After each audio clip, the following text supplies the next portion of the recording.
Hello everyone, welcome to the TriStar Gym channel. As usual, give me a quick sound check. Give me a thumbs up. Somebody out there, let me know my sound is working. As usual, I need you guys to give me a thumbs up. Am I loud and clear? Please give me a thumbs up. Salam alaikum. Hello everyone. Hello. Bonjour à tout le monde.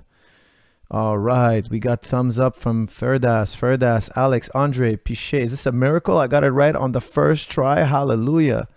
Oh, this is great. Thumbs up from everybody. Now I'm really confident the sound is working.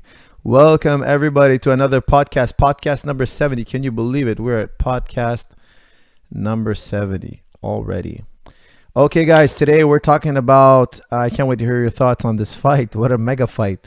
Israel Adesanya versus Paulo Costa, two undefeated fighters in the UFC. Two undefeated fighters in the UFC. And now they are fighting one another. Last Saturday, all of us tuned in. It's a mega fight. An incredible win by Israel. Israel Adesanya did an incredible job just taking away the legs. We all saw the brutal leg kicks. He shut Paulo Costa down. Paulo Costa usually extremely aggressive in round one. Usually putting away his opponents in round one. The vast majority of his professional fights end in round one. Yet he couldn't really even touch Adesanya. He maybe grazed him with a high kick, maybe touched him a little bit with a grazing blow here and there, but nothing significant, I would say. Nothing that made me feel like Adesanya was in any trouble whatsoever. He had complete control from the beginning to the end. In round one, Adesanya took away the legs. Israel took away the legs. He took away the legs. He tipped the body. He hit the body with the kicks. He kicked to the head. He just worked him with the kicks. Just too quick, too much control. And we all saw the two flurries that he ended the fight with in second round. In the second round, Adesanya lands a beautiful flurry, hitting the body, hitting Paulo Costa with a beautiful body shot. And then a few moments later, shortly after, lands another flurry, clips him on the head. I believe it was a hook, right hand hook. And Paulo Costa drops hard for the first time in his career, falls down, gets mounted by Adesanya. The fight was over. Referee steps in. Can't complain about that stoppage. That was a great stoppage. Nobody there, I think, will contest the stoppage. A clean stoppage by the ref. No doubt about it. A clean win. Adesanya takes it. With that said, let me hear your comments and questions on this fight. And let's do a two-way post-analysis review. Let's do it together here. I want to hear your thoughts and comments, and I will reply to your thoughts and comments. How much do you think Costas' conservative pace affected the fight? That is from, hold on a second. That's from Zujitsu. Well, you know what? He had a 5-round fight. Okay, and you guys heard me in my pre-fight analysis. I said that the longer the fight goes, the better it is for Adesanya. And Paulo Costa in his fight with Yoel Romero, Yoel was moving backwards a lot. So usually when your opponent's moving backwards a lot, it's a lot less cardio. You know, it's a lot. Like if I'm fighting with someone and that person keeps backpedaling, it's not going to be a cardio issue tonight. What is difficult is when my opponent is moving forward and I got to kind of back up and circle, and I got to stay on high alert because he's pressuring me. Okay, so Paulo Costa slowed down in round 3 against a Yoel Romero that was backpedaling. So why was he tired in round 3? You know, he's just. Sometimes you have these fighters, and it's not abnormal to see a fighter win round one. You know, he has 10 wins in round 1. And then one day he fights a guy, and that opponent takes him in the second or third round, and then you see this dip of energy. Usually when an athlete is so neurologically, he's so explosive, you know, his neurological system is so wired to being explosive, they are very usually not able to go the distance. Okay, so it's genetic. You know, I'm sure he does a lot of cardio. I'm sure in the gym he does a lot of rounds. But when it comes on fight night, he's going to be the type of guy, he's really quick to the draw, but he doesn't have that many shots in him. He doesn't have that many hard rounds, okay? So, did he come out pacing himself for 5 rounds? Honestly, I don't think that was the case. I think he just wasn't able. I don't think that was his game plan. I think his game plan was to take Adesanya out in the first 2 rounds. That's what he does, Paulo Costa. That's his game. Why would he change it now? And I just think he wasn't able to. He was getting countered. The shots were coming in faster and from further away than he's able to deal with. And truth be told, he was just getting faked out. Every time Adesanya twitched or moved, Paulo Costa was reacting. Okay, his reactions were minute, but he was like a deer in the headlights. He was processing so much information that he just wasn't reacting. It's just because he was fighting a guy who was working at a much higher pace, even though Adesanya was backpedaling, circling, keeping the distance, which makes sense because he's the one with the reach advantage. I would say that Adesanya fought a perfect fight. He just was just too much. He was just too much for Paulo Costa, and that's why Paulo Costa froze. It was just too much. He was getting too much of a reaction out of Paulo. Every feint, every push kick, every maneuver that Adesanya did was so well set up that Paulo didn't even see it coming. He was a bit of a deer in the headlights that night. Coach, I was sad when Costa got KO. That's from Rainbow. Rainbow. I don't know why you're sad about that. I mean, it's the sport. You know, he's knocked out plenty of fighters himself. So, you know, I don't know much to say about that. Costa had Izzy close to the cage. Uh-oh, hold on. It's skipping on me. And didn't throw a punch. That's from Alberto G. Well, did you notice what Izzy was doing when he was close to the cage? He was switching stance. Great strategy by Adesanya. And Paulo didn't have an answer for it. He just kind of like was like, hey, I didn't know you were going to do that. He just froze. If your opponent's switching stance and you expect it, you're going to go into your game plan. Like, I don't know, like, you know, I'm sure he should have worked something out. Like, this is what I'm going to do in this particular situation. Here are my two options. It looked like he had no option. It looked like he was expecting Adesanya to just stand there and trade with him, which is not what Adesanya did. He could have, but that's not what he did. And he circled and he picked and poked and he zigged and zagged and he did a phenomenal job of keeping Paulo Costa at range. The showmanship and trying to force a fight in the middle with the Brazilian tactics, I would say, is irregular. That's from Fried Ice. I don't know what you mean by that exactly.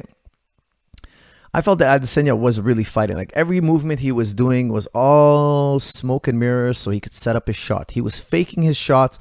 He was setting them up. He was cutting back left and right. He was trying to create confusion before he throws his shot. He did it masterfully. He did it amazingly. Because I'll tell you what, those leg kicks hurt because he connected before Paulo Costa could even react. He couldn't brace his leg. You know, when you get hit, if you braced for it, it's not as bad as when you got hit and you were relaxed. You were in a relaxed state when you didn't see the shot. When you didn't see the shot coming, it's way worse. And that's what happened. You know, Paulo Costa's got amazingly strong legs. You know, you can see how muscular his legs are, how thick the man is. He's incredibly powerful. Even he couldn't take those kicks. For us, what is more important to a fighter, explosive strength or endurance? Your opinion. That's from somebody from Russia, I believe. I think they're mutually they're both extremely important. Okay, in the first half of the fight, explosion is where it's at. Okay, it's really important. And then in the second half of the fight, usually endurance will take over. Whoever has the superior endurance should normally, if all other things are equal, start having the advantage. So they're both equally important. I thought Costa would be more aggressive. That's from Anas. Anas, I agree with you. I also thought he would take more risks. It was strange, you know, he was getting leg kicked and then he was kind of like taunting Adesanya, saying, hey, you know, let's fight already. I think that was a bit desperate, you know, because if he had a game plan, if he could force Adesanya to fight, then do it. You're getting hit. You're the one getting hit. And you're getting hit hard. And he was trying to kind of dissuade Adesanya that these are, you know, these are not effective. Basically, what he was trying to say. He was bluffing. He tried to bluff. Maybe Adesanya, if Adesanya had fell for it, which he wouldn't have because he's too experienced, too smart, too intelligent. He knows exactly what he was doing. He knows exactly that he's punishing those legs. Like, he absolutely has no doubt in his mind. He's been kicked like that. He's kicked many men like that. He's won fights like that before. You know, when you're losing, sometimes all you got is a bluff left in you. And I didn't buy it. I don't think not many people bought that bluff. Okay, his leg was marked up. It was bruised. By the end of the round, you could see him limping. It was a matter of time. And especially thinking there's 4 more rounds. You know, after round 1, we're like, wow, he's not going to finish this fight standing up. And surely enough, you know, it ended sooner than I thought, to be honest with you. I thought he would go at least to round 3, 4 with those leg kicks. You know, sometimes those leg kicks can take time. And sometimes they don't, you know. sometimes the leg kicks make a loud sound and they don't hurt, and sometimes they make a small little minuscule thud and it really hurt. The sound, it's hard to say which leg kick hurt. It's really hard to say. You have to be actually getting kicked, I think. How do you take down someone so long and quick like Adesanya? That's from Abdul Wahid Rafiki. I would say you have to connect. You have to get your striking going. Now, a lot of people, you know, in the pre-fight analysis, I was telling you guys that I don't think that Paulo Costa is going to get the fight to the ground. And even if he does, I think Adesanya's shown that his jiu-jitsu and wrestling is really good. Okay. I was pointing to when Gastelum got him down on the ground, he had beautifully scrambled to a triangle choke. And he got up off the ground quite easily. He created some beautiful scrambles. When Brunson shot in on him, he did a fantastic job defending, scrambling, hitting off the scrambles. He impressed me. When Brunson was, you know, Brunson's a good, strong wrestler, guys. Let's not forget. You know, we've all seen him KO people, yes, but he's also a very competent wrestler. Very seasoned wrestler, Brunson. And explosive. So he's fighting Adesanya, and he tries to take Adesanya down, and Adesanya is rolling and zigzagging and twisting and turning and counter wrestling and getting back up to his feet. He was doing a phenomenal job. Phenomenal job. So what does that say? It told me that Paulo Costa, after watching his, you know, tough performance where he actually does wrestle, I was thinking, you know what, man, he won't be able to scramble with Adesanya. And I know he claims to be a black belt and all that. I'm sure he is. I'm sure he's a very good black belt. But MMA grappling and MMA wrestling, I think, was going to be too much. I think he would shoot himself in the foot trying to take Adesanya down without a very good setup. Because Adesanya is a tough cookie to take down. You have to get him off balance. You have to hurt him. You have to distract him. You have to set it up. You have to set that takedown up. Because he's not a naive wrestler. He's a very good scrambler. Okay, guys, that was a super chat. All right. What do you think of... it skipped on me. Lots of... okay, guys, I need a... what do you call those? Administrator? To keep all the little kids out of the chat room. Don't forget, guys, I run my chat room like a dictator. Do not forget. What do you call that thing again when you have that administrator? Add moderator. Okay, who wants to be the moderator, guys? Raise your hand. Please raise your hand. Get this more likes. Get this man more likes. Well, thank you, Red Tang. Appreciate that. Sun Tzu, let me do it. All right, Sun Tzu, you get a chance to be moderator. Be a good boy, please. Be a good man. Remember, if you make a mistake, I will banish you off this channel. All right, so we have Sun Tzu. Sun Tzu, you are the official moderator. Guys, if he makes a mistake moderating, I'm going to send him to the camp, the prison camps. When are strikers dominant in middleweight, yet wrestlers tend to be more successful at welterweight?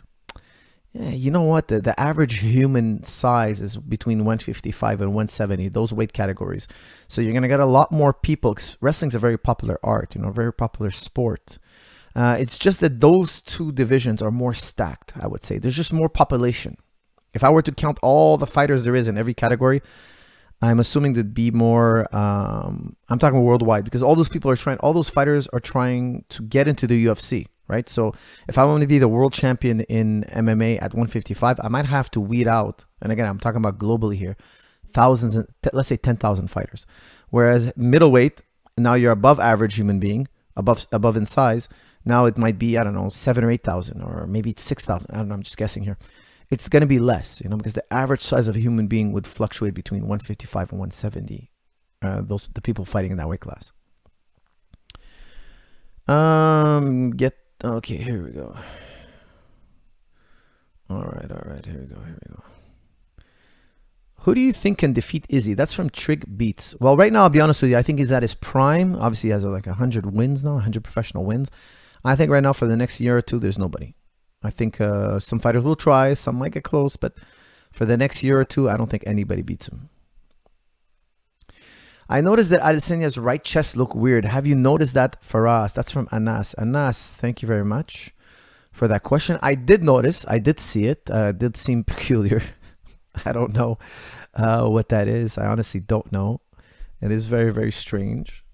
I'm sure that you can ask the opinion of a doctor, and a doctor might be able to give you a hypothesis. I really don't know. Some people saying it's gynomastia. Could be. Look, I don't know.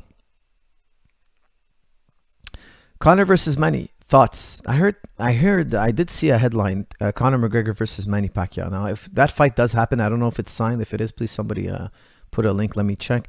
If that fight does get booked, we will do a breakdown all together as usual. It'll be a very exciting fight. That's something I'd really want to see. I would definitely be tuning in to watch those two men fight. I think it would be a great night of fights. I would definitely tune in, 100%. But if that fight is signed, we will, I promise you, do a breakdown of that fight. Gynomastia. Yes. I've heard, guys. Everybody's accusing him of gynomastia. I honestly don't know, guys. I'll be honest with you. I've never given anybody steroids. I've never administered steroids. I haven't gone deep in the research of what that is and how it works. But I've heard the term, you know what we call it in gym talk, locker room talk. And I know guys who've done that kind of stuff and they did get those side effects. I have heard of it. I'm not saying that I haven't. However, guys, I can't tell you that that is what it is. You know, maybe his doctors have another reason. Hi from Brazil. What do you think about Adesanya versus John Jones? That's from Saulo. Saulo, that would be an incredible fight. If Adesanya were to do that fight and win, in my opinion, he'd be the greatest fighter of all time in all of combat sports. If he can win a fight like this.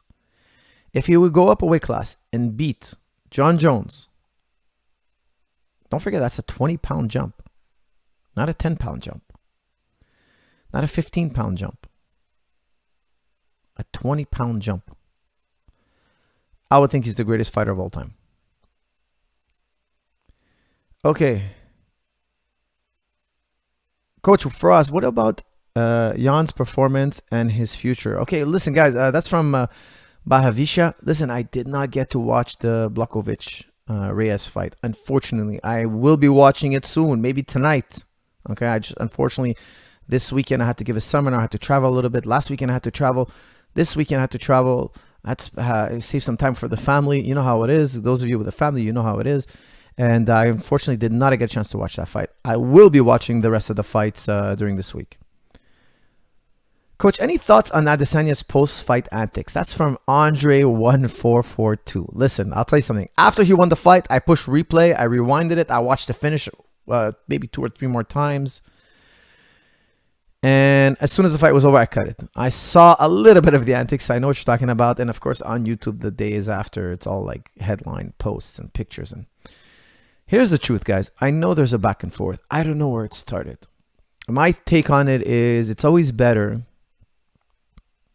after the fight to squash it all. I understand before the fight, guys are pumped up, guys are angry, guys are threatened. You know, they're at their edge. They're not who they normally are. Okay, so if you take a fighter, and as he gets closer to the fight, you're training a fighter, you're with a fighter, he's such a sweet, nice, kind person. Then all of a sudden, the night before the fight at the weigh-in, he's like, he has an outburst, or he's angry, or he seems, and it's like, what happened? You know, I'll tell you what's going on in their minds. They are triggered. Their instincts are triggered to defend themselves, to fight. They want to intimidate their opponent.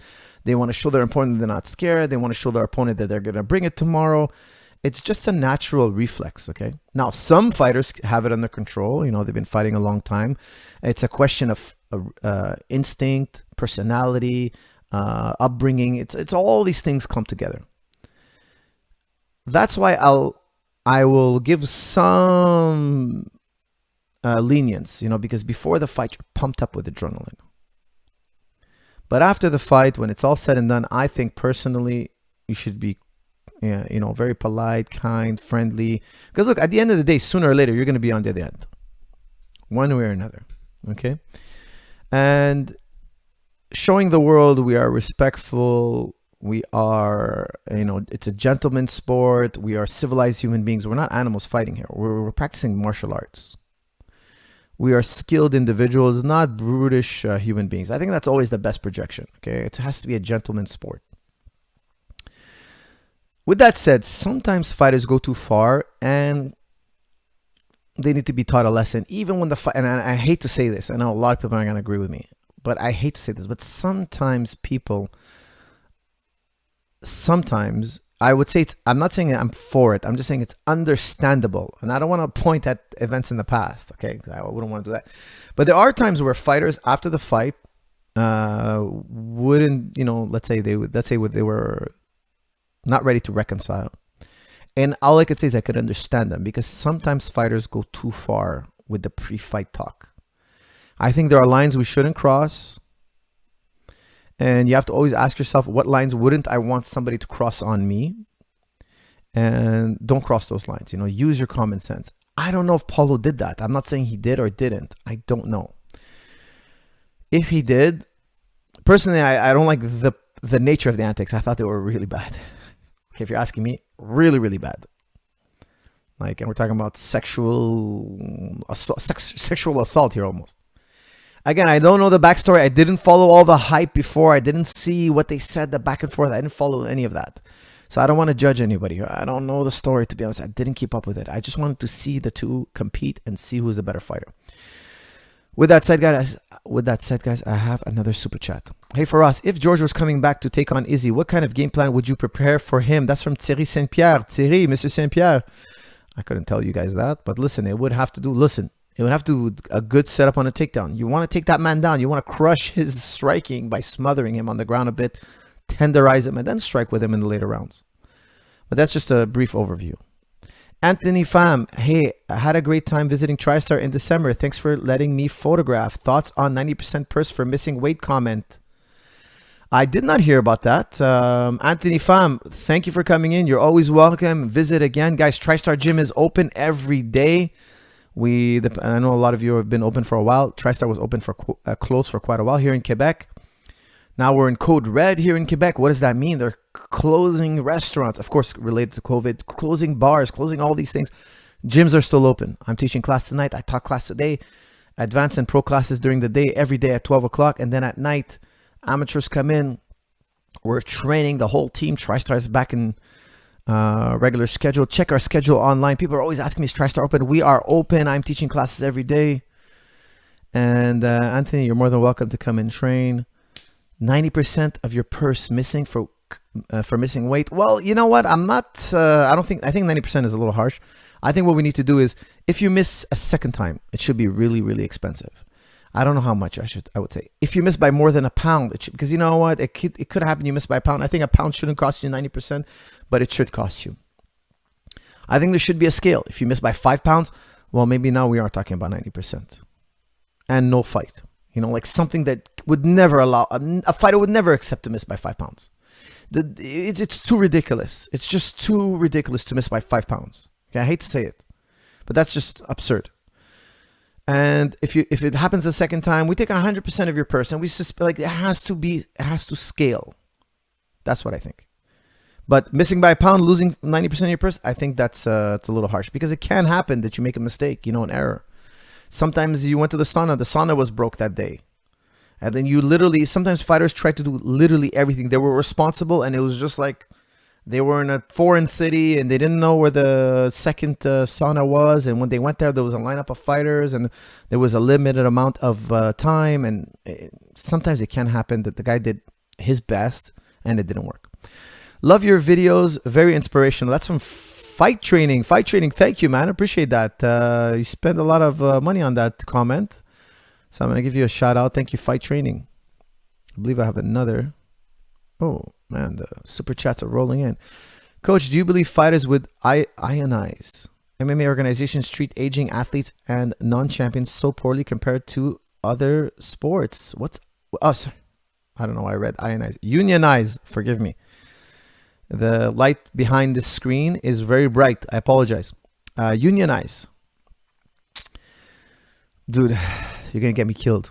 I think unionize is, there's good and bad. I think the fighters, if they were more organized, it could happen. But right now, fighters are not. It would take like a very influential fighter to start something like that and make it work. That's my opinion. Without that, it's going to be very difficult. Okay, guys, what else do we have on this fight? Uh-oh. All right, here we go. For us, what about... Oh, here we go. Wow, lots of super chats coming in, man. Incredible. What's this here? Lustar says, hey, how do you tell if a BJJ gym or any type of combat related gym is legit or not? I live somewhere with a very few options. It's hard to tell. Well, look, Lustar, that's a good question. Lustar's asking, how do you know if a jiu-jitsu gym is legit? I would think when you go train, when the instructor teaches, it's like mind-boggling. It's like, wow, you're like impressed by the technical skill. Like me, every time I train with John Danaher or a really good coach, whether it was striking or wrestling or jiu-jitsu, whenever they showed me something, it was like, wow, it like blew my mind. Like I always knew that was a good sign. And when I roll with their students were good. And they didn't have to use strength or power or their size. You know, if I was rolling with somebody who's 50 pounds heavier than me and he's been training there a long time and he could barely beat me, and that would tell me that, you know, if I'm a newbie and I'm asking if this is a good gym, that would tell me, hey, maybe this is not a great place. However, if I'm rolling with somebody who's my size and he's just toying with me, I would tell myself, hey, if I stay here, you know, we're just using common sense.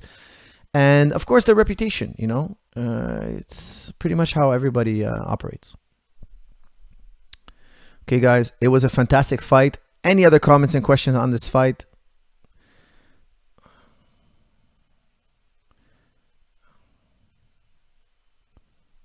Okay.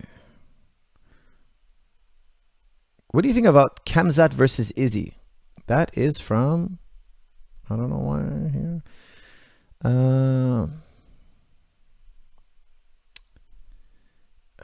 Khamzat versus Izzy. That is from Bang Baba, Mr. Baba. Khamzat versus Izzy. Well, you know what? Khamzat, I gotta say, look, he's supremely impressive. Khamzat. You know, I actually got to meet him in the his last fight. He walked by me and he said hello. Let me tell you something. That man is a towering figure. He is something, man. He is tall, lanky, shredded. We saw how explosive he is. We saw he's a phenomenal wrestler, phenomenal ground. He's accurate. He's measured. He's calm. He's cool. He's on his way to a world title fight. That's no doubt about it. I mean, he's probably the most exciting rookie in the history of UFC. And I personally wouldn't put him up against Izzy right now. I'd want him to fight his way to Usman and Colby Covington. There's a lot of great matchups in his weight category. I know he's doing 2 weight classes, but I think he should dominate 170 first. And then a potential fight with Izzy. If he were to go fight Izzy now, I would say it's a little early because Izzy has so much more experience in the octagon. But don't get me wrong, Khamzat, if they build him up slowly, if he takes his time, he could definitely be a double champ. I have no doubt about it. Abdul Wahed Rafiki. Hey coach, where can I learn how to become a great wrestler? I live in New York City and can't find a gym that will teach wrestling for MMA. Go train with John Danaher, learn jiu-jitsu and wrestling at the same time, and anything that a wrestler will throw at you, you'll learn to counter with leg locks and guillotine. I really trust our jiu-jitsu. Make sure it's very functional for both wrestling and jiu-jitsu. Go check out Henzo Gracie Academy. Okay, I don't know if you guys see my shirt here. Henzo Gracie. Okay, go check out the academy, guys. Check it out. It's the place to be. And work with John Danaher. He teaches a lot of wrestling, lots of judo, lots of stand-up. The bedroom intellectual. How about Izzy's gyno? Well, we talked about it. Okay, like I said, it's not my place to say. You know, I don't really know anything about that, so I'm unfortunately gonna have to sidestep that question. Okay.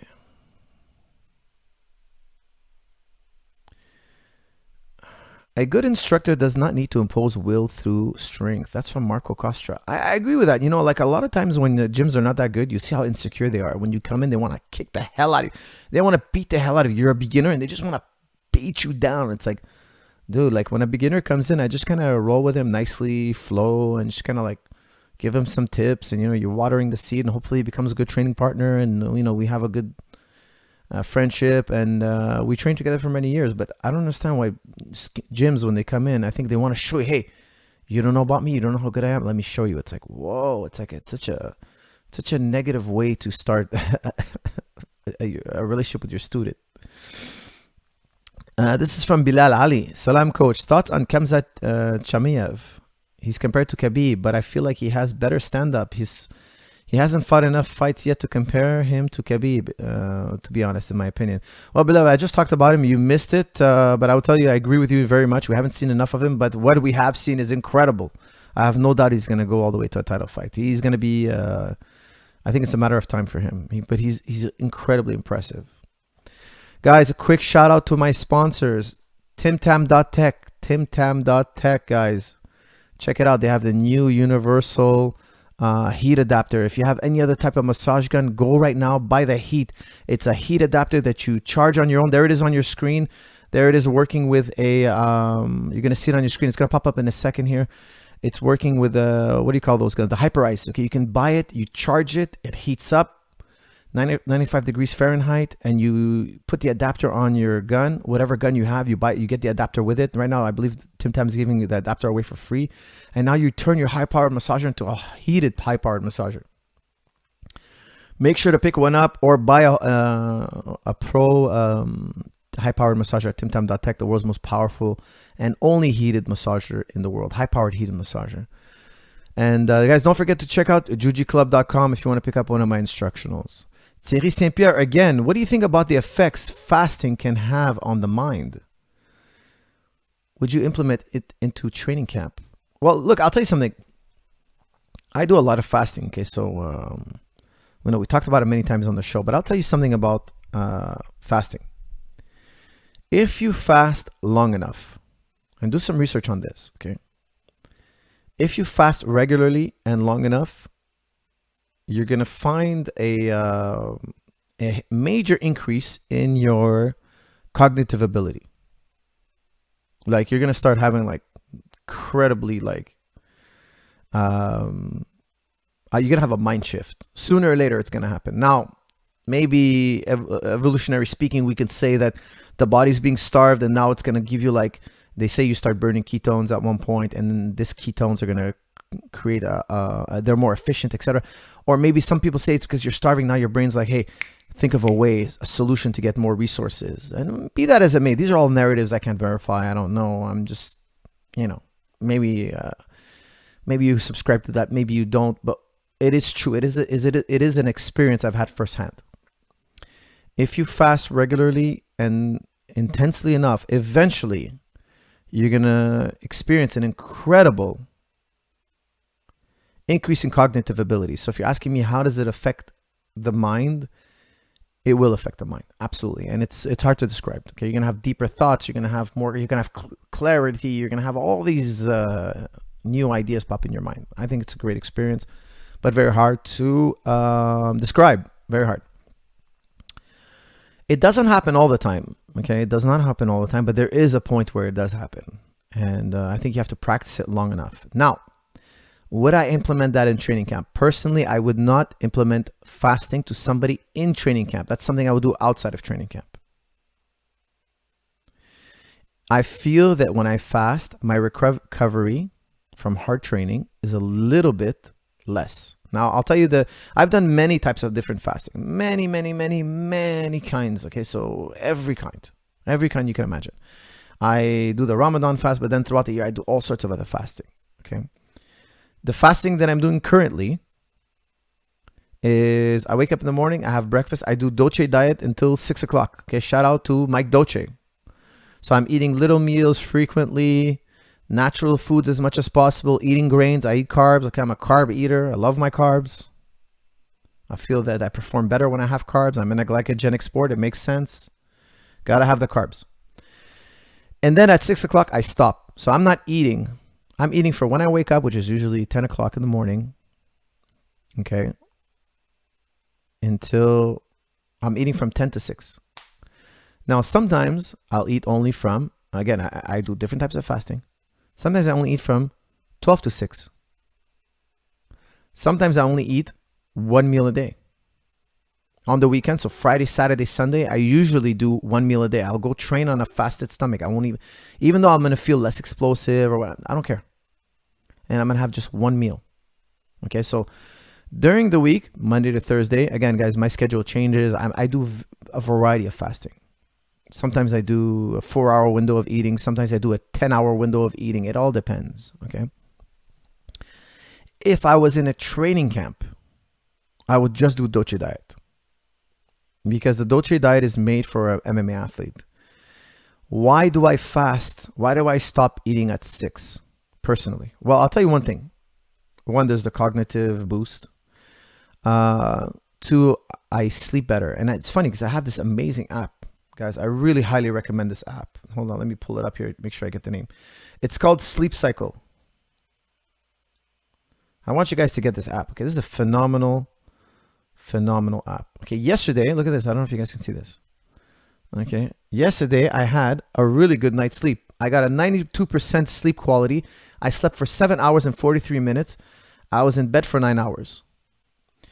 I had some very deep sleep from 1 a.m. till about 4 a.m. I had some really deep sleep. And I could tell you something. When I eat late at night, my deep sleep is way worse. Okay? A lot of you guys, I'm sure, have experienced that. You have a meal, you wake up the next day, you're not feeling so good. Well, I'll tell you something. I track my sleep, okay? And for those of you who have never read Stephen Grundy's work, look up Stephen Grundy, okay? He talks about, look at his pyramid, and he talks about skipping meals. Like skipping meals, skipping dinner is really, really good for your body, okay? I'm not going to get into why, but it's super, super healthy. If you're having any type of health problems, look into fasting. Fasting can heal a variety of health problems, okay? Get a good book from a doctor such as Stephen Grundy and also Jason Fung. Jason Fung has some amazing work. The End of Dieting, etc. Look into these books. There's so many great books on nutrition, but I particularly fasting now. And there is a type of fasting that's going to be right for you. Experiment, and over time you'll change the way you fast, and you'll have new benefits again. Will you have a cognitive boost? Absolutely. Will it improve your sleep? Well, you know what? With my app that I've been using now, I see it. Like I've been using this app for a few weeks now, and I love using this app because when I have a bad night of sleep, it shows in my day. I'm making these correlations. Like I had a rough day. Well, you know what? The 2 days before I didn't sleep well. And I've traveled, and when I messed up my sleep, it took me days to get back to, I could see the progression of the better I'm sleeping, the better I'm feeling. And it's just, what am I doing to mess up my sleep? Brilliant app. I use the Apple Watch. So I sleep with the Apple Watch, and I put this phone next to my bed. And this app, guys, it's amazing. I'm telling you, it will record you when you snore. So I snore actually very little, but I will snore like 5 seconds at a time, maybe 3 or 4 times in the night, and it'll record me. So the next morning I could listen to myself snore. It's hilarious. It's amazing. If you snore for an hour, it will record you. It'll tell you how much you snored. It's incredible. If you're shifting and moving in bed, it records you. It knows you're being restless. It knows when you're in REM sleep, okay, because it's measuring your heartbeat with the watch. So I have an Apple Watch. I connect it to the app. It really works amazing. I feel that when I don't eat, I sleep way deeper. So you're asking me, does it help with the training camp? Well, it would help me recover, but very important. Okay, I feel a little bit more sore. So I slept better. It's weird, but then when I go to be explosive, because I'm out of glycogen, guys, that's what it is. I'm in a glycogenic sport, so the next day you got to wrestle, you got to punch, you got to explode, and you just don't have those glycogens, and you don't have the time to eat and store glycogen and all that. I feel that at night I have to restore my glycogen for it to be really replenished. Now, some people say, oh, all you need is to eat glycogen 2 to 3 hours before you train. I've done it. I don't feel it's good. So let's say you're no carb and you have a training at 6. Okay, so you're no carb all the time, but you know you're training at 6, so you're gonna eat carbs at 2:30, and then you're gonna be ready for 6 o'clock hard training. I personally feel that my cardio is lower. I don't know why. I have no idea why. I know a lot of you are gonna be like, no, you had plenty of time to metabolize those carbs, and they're in your system. It's all in your head. Be that as it may, I just don't feel good. I don't know what to tell you. I've tried it many times. And I gave a grace period, adaptation period. Didn't work for me. I don't like it. I feel when I'm in hard training, I need to eat glycogen before and after my trainings, every training. That's how I feel. I feel it doesn't work for me. Now, I highly suggest you guys experiment. But I will tell you, I sleep better, and a cognitive boost, health issues, amazing. Like I'm telling you, I did a blood pressure test. Every time I do a health test, thank God, it's always like I always have like amazing score. Always amazing score. Always like I always have a great score when I'm doing my tests. Every health test I ever did. Like one time I got a life insurance and they tested me, and I was like, It all came out perfect. Really, really good scores. I was really happy about that. Okay, what else we got here?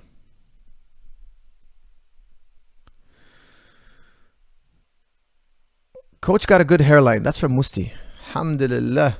Thank God, guys. Let me tell you something. I'm a bit not well shaven now, and apologies. I did a quick little trim here before I present to you guys this podcast. I don't want to look like a bum, but that's one thing I'm really grateful for. Thank God I kept my hair. My hair is like super thick. I don't have any bald spots yet. Thank God, because it's such a great feeling, to be able to touch your hair. Even though I shave it off, I'm happy it's still there. The day I start balding and start having patches, I think I'm gonna take the blade to it.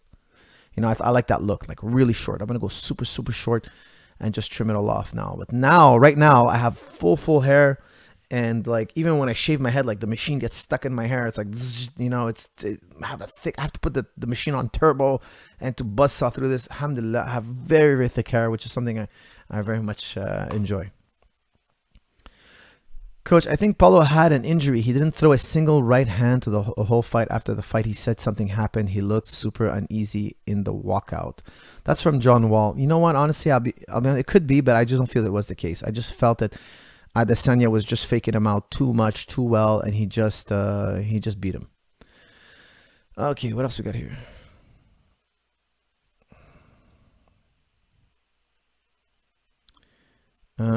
He looked frozen. Yeah, we talked about that already. Do you know anyone who got COVID? That's a good question. That's a very good question.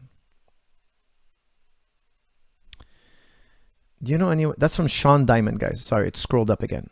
Do I know anybody who got COVID? Yes, I know a few fighters. Excuse me. How many fighters do I know personally? Because I heard a few fighters got COVID. But that I know personally, only one, but he wasn't training with me at the time. And he got tested positive COVID overseas. He did his test. He's okay now. He's fought recently. I had one grappler come in from out of town and he tested positive once he landed. We have to test them before they come in the gym. I've been tested 10 times already. Thank God I haven't been tested positive. My kids have been tested. My wife has been tested. At least 30 people at my gym have been tested. There was a time where we insisted on anybody who comes in the gym gets tested. Everybody negative. So TriStar's being tested all the time on a regular basis. People coming in and out, we're asking them to test before they join the team. Everybody who walks in the gym, we take their temperature. Of course, that's not a test. However, if you have a temperature, you got to leave. We're training in pods of 4, so if somebody were to test positive, we know exactly who they train with. At least we're going to follow up and find out who they train with. And luckily, everybody's been testing negative. So I know 2 competitors that were outside the gym that tested positive, were not in the gym, and everybody in the gym has tested negative. I think I had 2 amateur fighters. 2 amateur fighters test positive. That was a while back, and we isolated them. But honestly speaking, the people who tested positive were all asymptomatic. I don't know one person who tested positive and was sick. One of them told me he had a stuffy nose. That's it. Like it was less than a cold. I know that's not the case with everybody. Don't get me wrong. I understand that people are dying from COVID. I get that. I'm not trying to minimize its danger. All I'm saying is, in my experience, the people who had COVID that I know, that I talked to, I know one doctor, a doctor friend of mine. He hasn't trained in forever because he's out fighting COVID now. He's in the hospitals. And one of them is a surgeon. Also another doctor friend of mine is a surgeon. He had it, and he told me it was nothing. Like he told me it wasn't a big deal. Now again, not minimizing it. I'm just telling you his personal experience. That's not to say that people aren't dying and suffering greatly, but he's a young, healthy man, and it didn't hurt him. Am I scared of getting COVID? Well, I really don't want to catch it because I don't want to contaminate other people. I don't want to contaminate people who are vulnerable, like my parents, etc., or anybody who's vulnerable. And of course, I don't want to have to take 2 weeks off. That would be tough. I hate being home for 2 weeks doing nothing, being isolated for 2 weeks. That would really be boring. So personally, I'm really trying to avoid it. Am I scared it's going to harm my health? Honestly, I'm not too worried about it. I feel that what my doctors have told me, my friend doctors that I train with, they told me that guys who are young and in shape like you guys, no prior, like he's talking about the guys in the gym, no prior problems. They didn't seem too concerned for me. Coach, do you care if a pro fighter of yours smokes weed? That's from Hoodlum Chronicles. Honestly, I'll be honest, I don't care. It's none of my business. And Look, I don't smoke weed personally, but if somebody wants to do that, that's their business, and I don't lose any sleep over it. Jay Lewis, GSP could have beat Woodley. Woodley can't fight people who mix it up. Look at his losses. That's from Jay Lewis. Well, I was, I did see his last fight. It was not his best performance. It seems like Woodley, he needs to shake things up. He needs to change the way he's approaching the fight. I think there's a lot of potential there. The man was a legitimate world champion, but I think he needs to redo, or I'd say rethink his approach. And it's normal, it happens to fighters, competitors. And I think he needs to prioritize what he's doing. A lot of times when people get famous, a lot of things start becoming more important than the training and fighting. And I think it shows a little bit that, the man's just ultra busy. And that's what I think it is, because he's experienced, he's talented, he's smart, he's capable. What's going on? There's something going on. It should have been a competitive fight, is what I'm trying to say, guys. It wasn't as competitive as it should have been. What else we got here, gentlemen? Another super chat. Wow, you guys are going crazy with the super chats today. This is from Mechanized Handshake. Hey, coach, could you say a week periodization block for 5-time BJJ and 3 to N resistance sessions, please? What? 3 to what? Hey, coach, could you say a week periodization block for 5 times BJJ and 3 times resistance session? Oh, I see what you're trying to say. Okay. Mechanized, look, I would tell you, do jiu-jitsu every day. Don't skip jiu-jitsu day for strength and conditioning. After jiu-jitsu, take a small break, have a shake, and then do a short conditioning. Okay, either you're doing body weight exercise or pull-up workout, or maybe some deadlifts. Make it very minimal and slowly increase the intensity of your conditioning after practice. But don't skip a day of jiu-jitsu to lift weights. That's my opinion on that. Okay, guys. Think of Muhammad Ali. Did Muhammad Ali skip days of boxing to run? Probably once in a while when he was too tired to box. So I would tell you the exception is maybe you rolled a lot and the next day your neck is sore and you need a day off. Okay, go swim. That'll be your conditioning. Do an active rest. Okay, but putting active rest aside, like you're in shape, you're feeling good, you want to exercise today. Okay, let's build today. Let's build the body. Okay, jiu-jitsu's first. If you're a jiu-jitsu practitioner, jiu-jitsu's first. I'm gonna go drill. I'm going to roll a couple of rounds. I'm going to do some mount situation, back take situation, whatever. Then, okay, I'm going to cool down, have a protein bar maybe, or whatever, snack, And then, you know what? I'm going to try to do 50 pull-ups. That's going to be my conditioning. And on another day, maybe, okay, guys, thank you. Thanks for practice. I'm going to go to the park right now. I'm going to do some 100-meter sprints. I'm just going to keep, surprising my body with different conditioning workouts. Ask yourself, how do world-class freestyle wrestlers or collegiate wrestlers, how do they condition their body?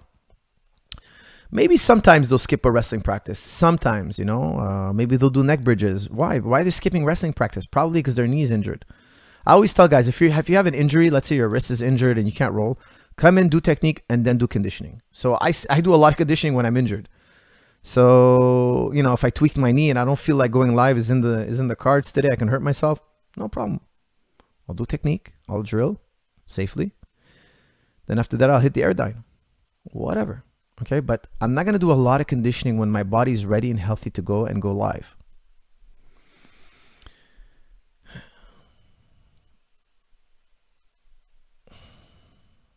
Coach, what do you think about MMA fighters can learn from guys like Joe Valentini in terms of how effective leg kicks really are? And when will we see it become more of a trend? That's from Leo. Leo, I think fighters are already doing that. He's Bazooka Joe. I know him, actually. I've actually corresponded with him on Twitter a few times. One of my fighters that I train does train with him when he's in Toronto. He's a phenomenal trainer. I've seen his YouTube channel. Guys, subscribe to Bazooka Joe's YouTube channel. He's one of the greatest strikers to ever come out of Canada. He fought Nicky Holskin. He's the first man to beat Raymond Daniels, another friend of mine, a phenomenal coach and trainer. Make sure to follow him. He's a phenomenal asset to the YouTube community. And if you get a chance to train with him, definitely go see Bazooka Joe. That's authentic Muay Thai, K1, kickboxing, glory style fighting. And yes, absolutely MMA fighters can learn a lot from him. All right, I have a ton of super chats. I don't know what to do with all these. 8% disciple. Coach, how do you organize all those tasks you need to do across all your projects? Have you tried GTD System by David Allen? Get things done by David Allen. I've read it a long time ago. Oh man, you're bringing me back. But listen, I use more First Things First by Stephen R. Covey. Super simple system. Check it out. Stephen R. Covey's First Things First. Phenomenal. It's one of the 7 habits, but he also wrote a book about just how to zero in on that habit. Okay, First Things First. Check that one out. Other good works are forgetting his name now. I haven't looked at these works in a long time. Pardon me for Stephen Chandler. Stephen Chandler's Time Warrior. Check it out. Stephen Chandler, Time Warrior. It's another really good one. Mechanized Handshake. My issue is BJJs in the evening until late. I'm a black belt and love rolling. Also, I'd like to keep hypertrophy for 15 years. If lifting, need new plan. Well, if your hypertrophy is your game, I would do it early in the morning. Okay, so I would do my weights early in the morning. Wake up, first thing you do, hypertrophy. Okay, and then at night I would do my BJJ. So if you're able to do 2 workouts a day, don't forget BJJ is gonna make you lose muscle. No doubt about it. If you're trying to be a really good jiu-jitsu practitioner and be very, very buff, it's gonna be difficult because you're chasing your tail. Every time you're lifting, you're building muscle. Every time you're rolling, you're eating up muscle. Okay, so you're gonna lose some muscle, and there's gonna be a balance in between. I would say that make sure your protein intake is tight. Okay, make sure that your protein intake, you're at least 0.8 grams per body weight, per pound of body weight, at least. I would go up to 1 gram. Okay, especially if you're training hard. And make sure that your protein intake is high quality and the right amount if you want to maintain muscle at all costs. And do compound lifts and make sure you're squatting. Make sure you're squatting. You know that hypertrophy it's really important to squat if you're going to increase hypertrophy. Okay, guys, lots of super chats. Forgive me for missing them. A bunch of them came in at the same time. I can only train BJJ with my roommate. What instructional should I get to teach him all the basics so we can roll? I'm in 2 years, white belt under you. Hey, Thierry, get back in the gym, man. Stop being so scared of COVID. Come on. Get back in the gym. Now listen, pick up my instructionals, okay? Make sure you stay true to the game that you're learning. If you're training with me directly, go to jujiclub.com. I promise you that if you've been training 2 years and you're going to be getting your blue belt very soon, you need to learn that game specifically. Get the guard retention, and the De La Hiva, very important, the De La Hiva lockdown. Those 2 together will make you a blue belt, okay? Just learn everything on that video. You'll be a blue belt for sure, especially if you've been training for 2 years, okay? What else we got here? Even Huck. Hey, coach, have you ever dealt with knee bursitis? Anything you can advise? Yeah, go see your doctor and go see a good physiotherapist afterwards. That's a tough one to get rid of. Okay, it could be very problematic. Okay, what else we got here? Tips for flexibility for high kicks, please. That's from Andrew. Andrew, I'll tell you something. In my opinion, shadow boxing and just trying to kick higher and higher as you warm up. Okay, so as you start shadow boxing, you're cold. Start with your hands, start throwing a few low kicks, and as you're warming up, the kicks get higher and higher. It's dynamic flexibility we're looking for, not static flexibility. So you could sit down and stretch for hours. It's not going to translate as much as if you just shadow box and kick higher and higher. The more warmed up you are, the higher the kick goes, the more you push yourself, okay? But never push yourself to 100%. Just let's be friendly here and go 90. And then once your workout is over, stretch, but do mobility when you stretch. Get the supple leopard. I'm not going to go into it because I've talked about it too many times. Once you're cooling down, it's a good time to do your mobility training. All right. What are Chandler's chances against Khabib / Gaethje? That's from Ahmed N. NASCAR. Well, I think they're good, but I really believe that Khabib and Gaethje have been fighting the top quality opponents for so many years that they're going to have an advantage. I think Chandler's going to have a good run in UFC, but it depends on how they start him. If they start him with the big names, he's going to realize that, I know these guys they've been fighting tougher competition than he has. And it makes a difference. Your environment makes a difference. I think Chandler, he's got an incredible potential. He's just got a, for instance, when Gaethje came in, he had some setbacks. He had some rough fights. He had some tough fights. Remember his Eddie Alvarez fight. Remember his Poirier fight. He was in it. He was in it the whole way. Don't get me wrong. And now look how he's shining. He beat the Boogeyman. And that's a major win in his cap. But he had a learning curve. I think Chandler, we might see the same. We may see a little bit of the same. Honestly, I think Khabib will lose against Gaethje. I'm a Khabib fan, but I don't think he can win. That's from Anzel. Anzel, I have to disagree with you. I think it's a very tough fight for both of them, but I'm going to be going with Khabib on this one. And if that fight is coming around the corner, maybe I should do a... when is that fight? What is the date for that fight? It's in October, I believe.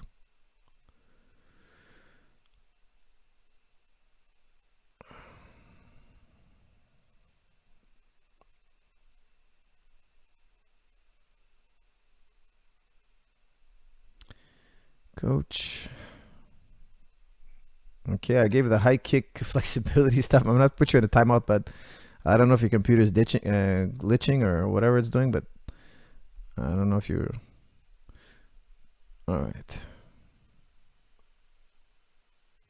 I feel very lazy and unmotivated in life. What is your advice? That's from that guy. Well, if you feel lazy and unmotivated, I think you have to find something you're passionate about. Okay, so if I was you, I would try different things until you find something that's very interesting and you have this pull. Like I love training MMA. I love, like yesterday I sparred MMA. I had a blast, and it wasn't like a rough sparring. It was just kind of playful sparring, and it was little glove sparring, and it was takedowns and chokes and get ups and striking. And it's just fun, like if I was passionate about basketball, I would just go to the basketball court and play basketball. I want to do it. And I find it's the best way to lose weight because your mind is so preoccupied with this game you're playing. And then all of a sudden you look down and your body's in shape and you're fit. And it's not like I have to watch that clock on the treadmill. That's just torture, man. Running on a regular basis. I like running when I do it when I feel like it. How should I say? Under the right circumstance, I like running. I like running when it's a sunny day outside. I like running it to the park, and then I'll shadow box and do a workout in the park, and then running back home. That I enjoy because it's a nice sunny day. Running on a treadmill for me is torture. It's torture. Like if I'm ever going to do a treadmill workout, which I have in the past, it's like short bursts. Like I'll run for 2 minutes, 1 minute off, run for 2 minutes, 1 minute off. I'll do 3 rounds of that and I'm done. And I'll put it on incline and I'll rev it up.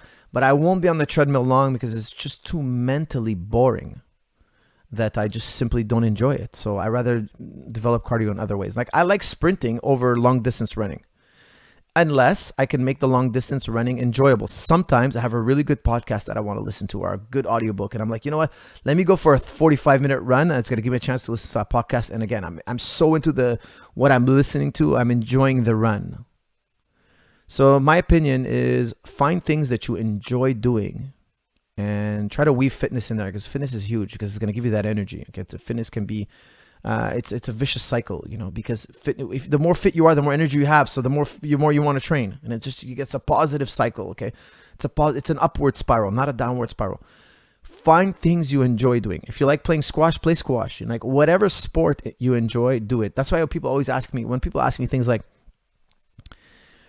hey, is kettlebell good? I always ask them, if you're motivated to work with a kettlebell, if that excites you, if that makes you say, hey, I would like to try that, do it. Buy a kettlebell.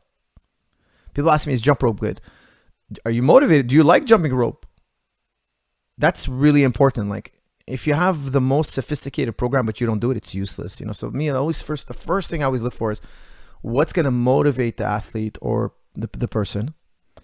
And I'm going to mold the practice around that because don't forget, training is for life. If you're going to do it for life, it better be fun. Who wants to run on a treadmill 5 days a week and just mindlessly sit there while the minutes tick away? It's just it's torture. For me, it's torture. Running has to be done in the right circumstance for me personally. Oh, thank you guys. October 24th, the Khabib fight is the October 24th. So I'm due to do, I have to do the podcast for the pre-fight analysis very shortly. And so look forward to that, guys. Maybe this week, maybe next week, I will do the pre-fight analysis for Khabib versus Gaethje. I have to go over their fights and watch it again, and then we'll have some fun talking about that fight.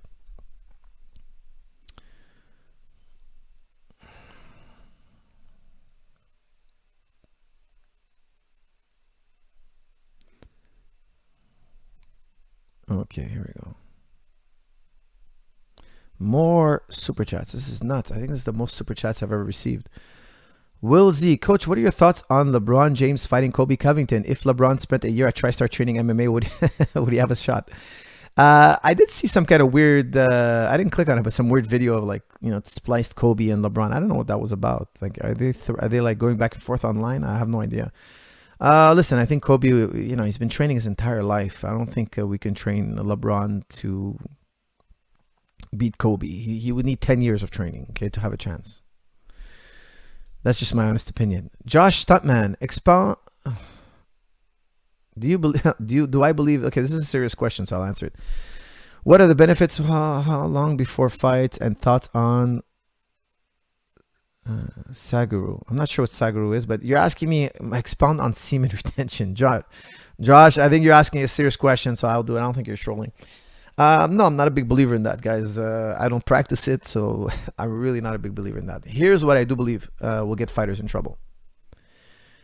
Going out all night and chasing women, that's what really fatigues you. That's what really gets you tired. I think that anybody who's trained really, really hard for next, like, don't forget, okay, there's training and then there's getting ready for a fight. Okay, there's two different things. When you're getting ready for a fight training, okay, you're really pushing yourself. Now we're hitting 85, 90, 95% of our capability. We're flirting with, intensities here that are high. And sometimes they're twice a day, 3 times a day workouts. Let's say twice a day. It's a lot. It's a lot of training. And then when you come home, you have to maybe eat a little less than you're used to. So you're training a little more and you're eating a little less. Emphasize on a little more and a little less. Some people like fighters shoot themselves in the foot where they train so much more and they eat so much less. And then the next day they wake up, they're wiped. It's a delicate balance, okay? You're not going to be in the mood per se to stay up late, to have relations with with a woman, etc. You're not gonna have that motivation. Why? Because training camp is gonna make you want to go to sleep. Like you have to wake up tomorrow and we have to do this again. It's tough. Training camp is very tough. Okay. So in training camp, I try to encourage the guys to be focused. So if you're focused, you won't even have that idea in your head, or maybe on the weekend, maybe once, twice, etc. But when you're not fighting, okay, and you're training 80%. Because training 90% now is going to be it's going to be redundant. We don't need it. Okay, we don't need to train 90% intensity because we're going to get injured, right? Your joints need a rest. When you're in training camp, there's 8 weeks where we ramp up the intensity. There's a lot of inflammation. There's chance of injury. Like we're flirting with danger here. We can't do that all year. Okay, so it makes sense. Our workouts are going to be longer, but slightly less intense. Okay, a good trainer is going to take you through cycles of training. I think that's fairly well understood. Then you're going to have a sense of, you're going to want to go extra rounds when you get home. Okay, that's understood. For me, that's not a problem. I don't think that's a problem. I think what the problem is, and with a room, where fighters sometimes they'll have done that excessively and then they lose their fight. They say, I had no legs, I was feeling tired. Yeah, I think that's from going out all night. I think that's from being up all night. I think that's from, because within 24 hours, they've done tests where within 24 hours, your hormones are back to normal. So I wouldn't do it within 24 hours of my fight, or even like I personally, I would recommend my fighters don't do it the week of the fight. I highly recommend it because you're cutting weight. Who knows what that does to you? Let's leave the fight week up to fighting. Let's just can we please for the week of the fight, at least during training camp. I think when fighters are really focused, they're only going to do it anyway on the weekends, and that's the day where they're recovering. That's fine, no problem. Between camps, they could do what they want. I don't even trace. I wouldn't even see the benefits of semen retention. Like I don't feel like you have to abstain yourself from sex. I don't think there is any benefit personally. I've never felt a difference. I feel actually better when I'm it's just I don't think that there's an issue there at all. Okay, next live chat. Harish Ramaya. People here in America have so much fear. They feel they need a lot of guns for protection. Do you think a national martial arts program would reduce the fear of the population? That's from Harish. Harish, that makes a really good point. I have seen some of the brutal guys. Lots of super chats coming in, guys. Let's try to tone it down a bit because I'm going to be able to get to all of them. I'm going to do my best here. How long have we been going here? I'm going to do my best for you all. We've been going, how long has this podcast been? Over an hour. Okay, guys, we're winding down here. So let's have a few last good questions. I'm going to get to the super chats, but I got to wind down a little here. So fair warning. Okay, I've seen some of the brutality that's taking place between police and civilian. Now, I'm not, I didn't go through with a fine-tuned comb, but I could tell you that I could tell you when somebody's confident in an altercation. And I've noticed that police, and I was just talking to that because yesterday on the mat, I was training and 3 of my students were police officers and we were talking about police. And, it makes sense for police officers to train jiu-jitsu, wrestling, boxing, kickboxing. It makes total sense because imagine you're such a great MMA fighter or MMA practitioner, I should say. You don't feel like you need to grab your gun. Like you're sizing up the guy you got to take down. Let's say you have a civilian you need to apprehend. And you're thinking, hey, we're 3 of us. There's only one of him. I don't need my gun for this. Like I'm assessing realistically here what's going to happen. But I'm noticing that like sometimes there's 3 or 4 cops and one individual and the guys are reaching for their gun and they're like beating the guy over the head and they're sitting on him in a way that's like, dude, you guys know nothing about hand-to-hand combat, or your knowledge of hand-to-hand combat is very weak. I think that if you had a nation of martial artists, like imagine you learned martial arts in school like you would learn hockey, or well, not you guys don't really, Americans don't play hockey, I would imagine. Not as much as Canada. Canada, it's a staple. But let's say it was a sport like basketball, football, soccer, baseball. Let's say it was just an option. And let's say you had to have at least a blue belt. Let's imagine that. America, like you learn high school wrestling, but you have to have a mandatory blue belt or something like that. I think there would be less fighting, yes. Because the dangers of fighting. You understand the consequences of fighting. And you got it out of your system. Like me, when I go out to dinner or anywhere I go out, the last thing I want to do is get into a fight. Like sometimes I cross paths with some guy I could tell he's got a chip on his shoulder, and like, maybe we bumped into each other accidentally, and I'm like, pardon me, excuse me, and the guy will be like, watch where you're going. I'm like, yeah, okay, no problem, I'll watch where I'm going. But that guy, that kind of attitude, I think is usually they haven't gotten out of their system, because men, like it or not, we have that thing inside us, we'll call it testosterone, whatever you want to call it. We have that thing where we have that sense we want to get rugged. We want to fight a little. We want to play sports. When you tackle somebody or you playing basketball, you like there's this part of our mind that needs some exercise, and it's like we need to struggle a little bit. We need to roughhouse a little bit. Let's call it that.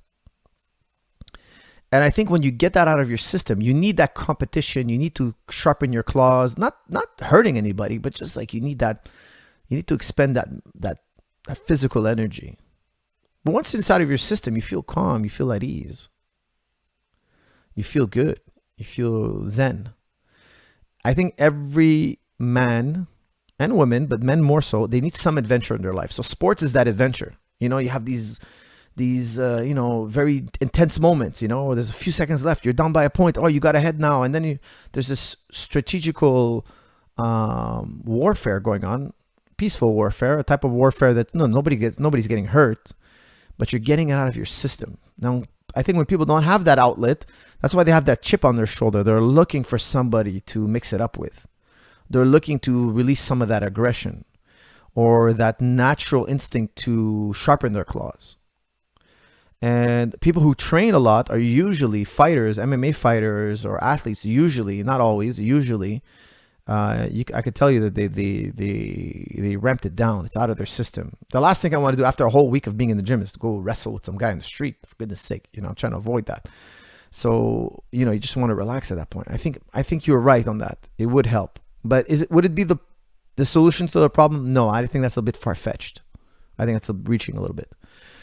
Coach, you once talked about there is no pleasure without pain. Steak every meal becomes unpleasant. Reference to learn more on this. Oh, that's very interesting. That's from S. Michael. Wow. Reference. Well, look. Read some of Plato's one of his last books, The Phaedo. Pheado.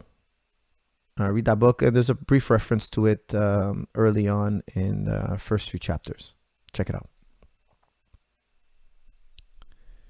All right. Okay, guys, what super chats did I miss? We're going to have to bring this podcast to a close soon. I'm going to do just a few more. I have a feeling I missed a few super chats. Daniel Restrepo. Tore my pectoral. Is it common in MMA training in your experience? How long was the recovery for the cases you know of? Do I know anybody who tore a pectoral? I can't say that I have. I don't recall. No, unfortunately, I did not. My apologies, my friend. Guys, don't spam, please. Do not spam in the chat room. Where's my moderator? Moderator, please. Off with their heads. Guillotines, please. What are your thoughts on entering backside 50-50 or safe leg lock position against excellent strikers? That's from Mechanized Handshake. I like it. I like the backside 50-50. I've had the fortunate experience of training with Ryan Hall and John Danaher, both superstar leg lockers. So I really like it. I think it's phenomenal. Okay, what else we got here? Naja Horning, do you do one-on-one meeting online? And if not, is there any way I contact you directly? That's from Naja Horning. Naja, yes, I have done it in the past. If you need it to be done, Naja, it's possible. Please message TriStar Dorms, the TS Dorms at gmail.com. Oh, guys, right out of the way, the TriStar Dorms is back up. I was supposed to put it up today. I forgot. Unfortunately, I forgot. TriStar Dorms is back up and running. So for those of you who want to train, come on up to the TriStar Dorms gym. We are back in full effect, guys. I look forward to training with you all who were in the dorms once upon a time. When COVID hit, we had to close down the dorms, unfortunately, but now we are back up and running and new faces coming into the gym always. And I know the borders are still closed, but I hope to see my old friends from all over coming back to the gym when they can. For now, it's pretty much just Canadians. More super chats. My goodness. So Naja, email tsdorms at gmail.com and they'll forward me. Okay, I can't give you my email because I'm going to get spammed like crazy. Tell them you like to talk to me and maybe I'm sure they'll forward you my information. Thanks for all the content, Coach. That's from the Mind of Ray Ray, my good friend, the Mind of Ray Ray, a longtime member of our channel. ID call, what are you calling need for aggression? I do call what you're calling need for aggression. Just a need to test limits. If you constantly assess your that through sports training, you don't need that. That's from Kaio. Kaio, I agree with you. Okay, what you're trying to say is that we have sports so we could test our ability. A guy who doesn't test his ability, he's always curious, so he goes out in the street and tests it there in an unsafe, unchecked environment. You might run into the wrong person, and even if you run into the right person, you might get arrested and thrown in jail. Like, it's not worth it. Go to a boxing club and box. Get it out of your system. There are legal ways to do it and safe ways, and you can make up friends instead of enemies. I make it a point to try never to fight in the street, guys. Absolutely avoid street fighting. It is dangerous. It can escalate, and just because you beat up a guy in the street doesn't mean it's over. That guy might come back for you one day. Try to avoid any type of altercation. It's just unsafe, and it's really an ugly thing to see two human beings fighting in the street. I'm training to be an action movie actor. I'm 26. What are your recommendations on creating a consistent ritual to get there? How advanced should I be? That's from Bang. Bang, I would tell you, look, you got to learn maneuvers that are very relevant to your movie career. I would say, like kickboxing maneuvers, gymnastics. I would do that. I would do a lot of movement training, etc., so that you're fluid when you're training. And find a mentor, find somebody who's done it before, and try to follow in their footsteps. All right, guys, it is 1 hour and 15 minutes. We've put in another great podcast. If I do say so myself, me and you guys all together, I think we made a good podcast. Hopefully you guys enjoyed it. What else can we talk about today? Should I be allowed to armbar people who don't wear masks in crowds? That's from Gutter Grown. I'll tell you, you know what? That would make sense. You know, I think you should wear a mask in the public. I know there's a fuss in the US. People don't want to wear masks. I heard there was protests, riots. I heard of people stormed the store because they don't want to wear a mask. Guys, wear the masks. If the experts say to wear a mask, please do wear a mask. In my opinion, you should just do what they say, you know, and let's always get a second opinion. Let's get other experts on there, people who are medical experts, disease experts. Let's get them in the room. Why are we wearing the mask? Why should we? But don't be a meathead and storm a store because your friend gave you some ludicrous idea of why masks are useless and it's propaganda and it's a Chinese conspiracy. Before we jump to that, let's get disease experts in a room. Let's get them debating each other. Let's get these, you know, let's get both sides of the story and then decide what we do.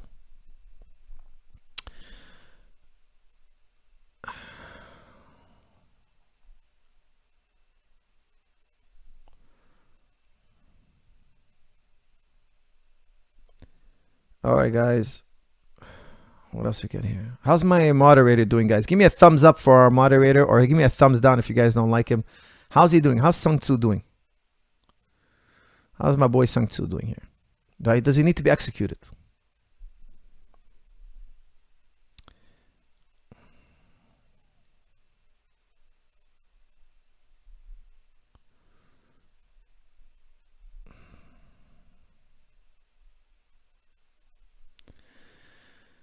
All right. Yeah. Okay. He's doing good. Thumbs down. Thumbs up. What are we getting here? Thumbs down. He's not. Thumbs down. Oh, Sung Tzu. Thumbs up. Thumbs down. You're getting mixed reviews here, my friend. Getting mixed reviews. Thumbs down. Oh boy. Thumbs up. Okay, Sung Tzu. I'm gonna let you live this one time. Thumbs down. Hold on a second. I just gotta wave a thumbs down, then thumbs up. Oh boy. Execution. I'm like a Caesar. Is it thumbs down? Is it a thumbs down? Off with his head.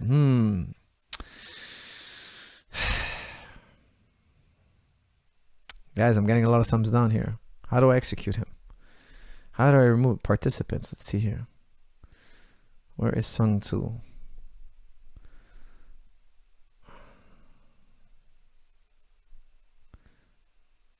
Oh, he left.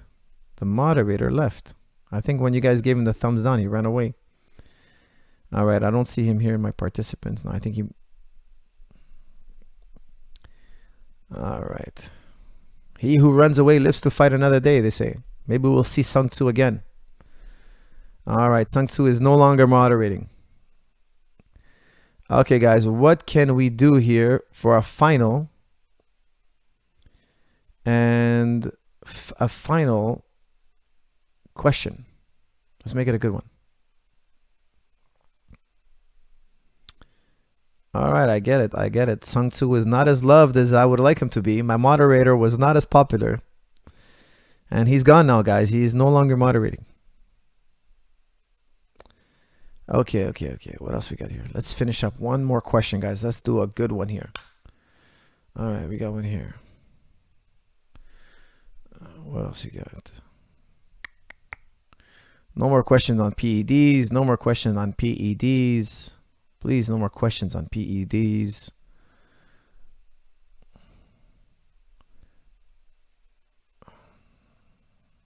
I already talked about the post-fight celebration by Izzy.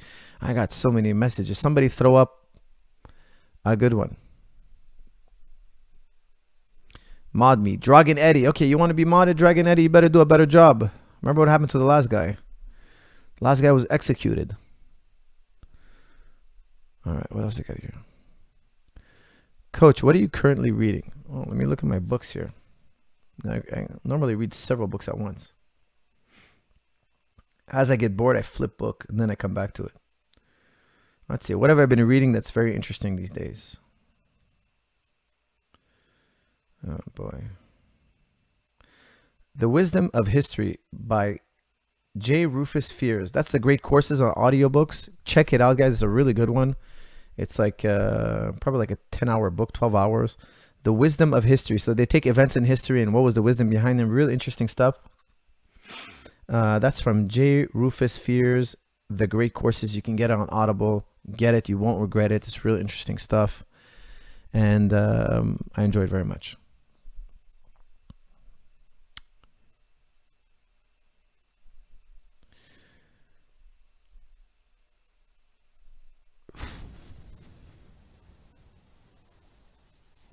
How do you deal with nihilism? My goodness, guys, not today. This is way too deep in the podcast for this one. We've done this one many times, and we're not going to do it today. Okay.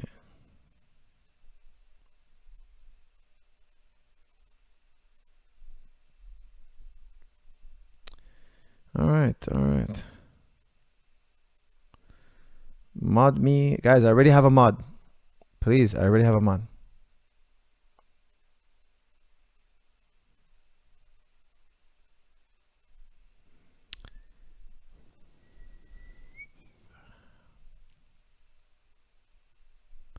Okay, we have a super chat. Let's hope it's a good one. Coach, this is from Dean Hubarb. Coach, how do you feel about BJJ gyms not letting students train leg locks until brown/black belt? I don't agree with it. I think it's just a lost cause to go about it that way. I think you should train leg locks like you train arm bars, like you train guillotine chokes. I just have one rule when it comes to leg locks. Do not tap your partners with leg locks. So we grab him in TriStar, we lock him on, we put him on 3 seconds, 1, 2, 3, and from there I just release it and pretend like if I missed it and I have to sweep you and follow up. I never tap my partner with a leg lock. Sometimes they do tap because they feel like they're totally controlled. I'm holding it, it's been 5 seconds now, and my partner will just tap like, you know what, you would have got me. I never crank a heel hook. Why? Because when you damage the knee, it's really a long rehab and it could be a surgery. It's just too dangerous, okay? It's a lot different than elbow locks when you lock out the elbow joint. One, if you injure the elbow joint, usually it's no surgery and it's just a few weeks. Not that I'd want to go that route, but you have more time to tap and it's a different type of pain. It's much more, usually sometimes the leg lock hurts, it breaks, then it hurts. Where usually the arm bar, I know it's kind of like a gym theory, you know. I'm not saying it's just a weird thing, okay? Elbow locks, it seems like you have more time and more warning. Where a leg lock, sometimes it tweaked. My knee's not feeling good. I'm walking around. My knee feels loose. It's painful now. But when I was in the leg lock, it didn't feel that bad. And all of a sudden, I got surprised by the pain. You see it quite a bit. You know, guys tap after a searing pain. Where arm bar, it's rare you see that. And chokes obviously are safer even because there's no joint lock under stress. There's no joint under stress. So I think you should train it from blue belt. I would say white belt, but they're complicated. I will do like straight foot locks with white belts. Straight foot locks, okay, simple. Heel hooks are complicated. Let's wait till you're blue belt. But from blue belt to black, you should be training your whole career. It's just such a powerful submission. Why wouldn't you learn it? All right, I believe I have another super chat back to back. Hey, how Costa didn't get KO'd by Romero in 3 rounds, but got KO'd by Israel in 2 rounds? How smaller Gastelum didn't get KO'd in 5 intense rounds by Israel Adesanya? Well, you know what? Gastelum moved a lot more. He switched stances. He was more fluid. Where Costa was more hard-nosed. He had a totally different strategy. And I also believe that Israel Adesanya is improving. He's improving. The man is improving. So if you fought Gastelum now, he might knock him out. He could. Absolutely. Okay, guys.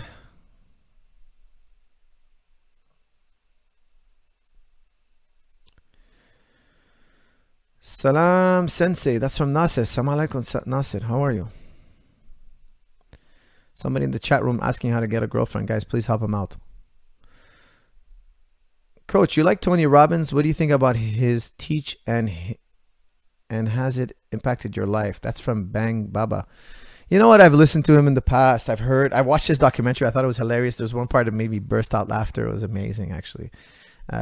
Really, really funny part of it where he's telling a story about a tiger adopted by lambs, and because this guy was like you can tell this guy was like he had this really progressive girlfriend.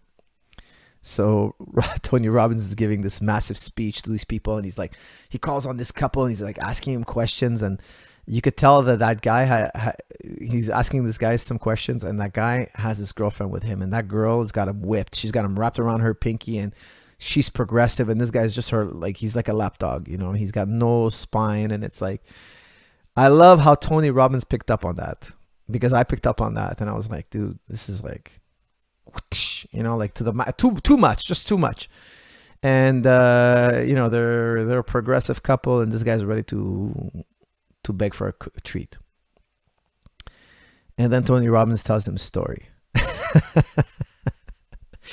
He tells him a story about a lion who was adopted by these lambs, and he, one day these lambs get jumped by a pride of lions, and he's like, wait a second, I'm not a lamb, I'm a lion. And he's trying to tell this guy, look, stop acting like a lamb. You're a man, for God's sake. Stop acting like this passive, over the top, sedated, submissive, domesticated person. Like, don't get me wrong, you should be civil, you should be friendly, you should be kind. But it should come from a source of respect for yourself and for your partner, not from a place of submission to your partner. And this guy was very submissive. So I'll tell you this. I'll tell you, Tony Robbins impressed me with his ability to read people, his ability to communicate ideas to people. But for me, his ideas are very quick fix. They're going to make you feel better for a short period of time, and then your problems are just going to come back. They're going to make you feel better.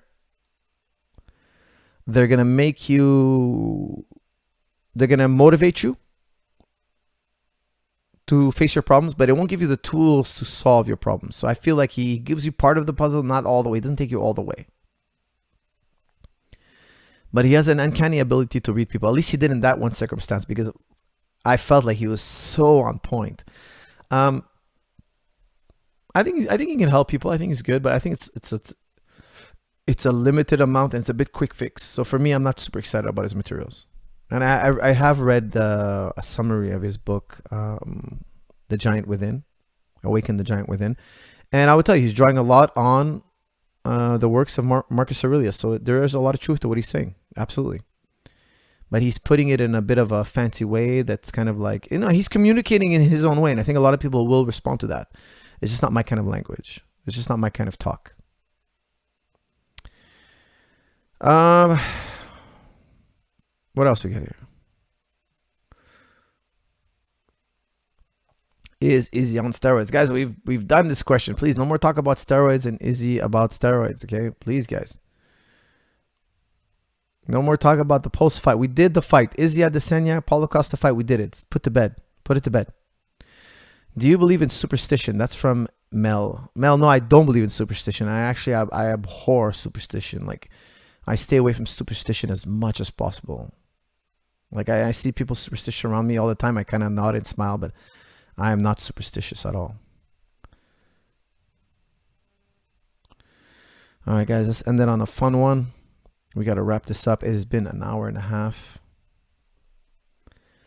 What does Islam have over Christianity? Sorry for the trivial vocabulary. I can't write much. That's from Jacopo. Jacopo, I have talked about Islam, Christianity, Judaism, atheism, every type of ism you want. I do sometimes talk about it on this channel. I talked about it in the last episode, so I feel like I would be repeating myself. So hit me up in a future episode. We can talk about that. But mainly the main difference between the two. Again, I talked about this in the last episode.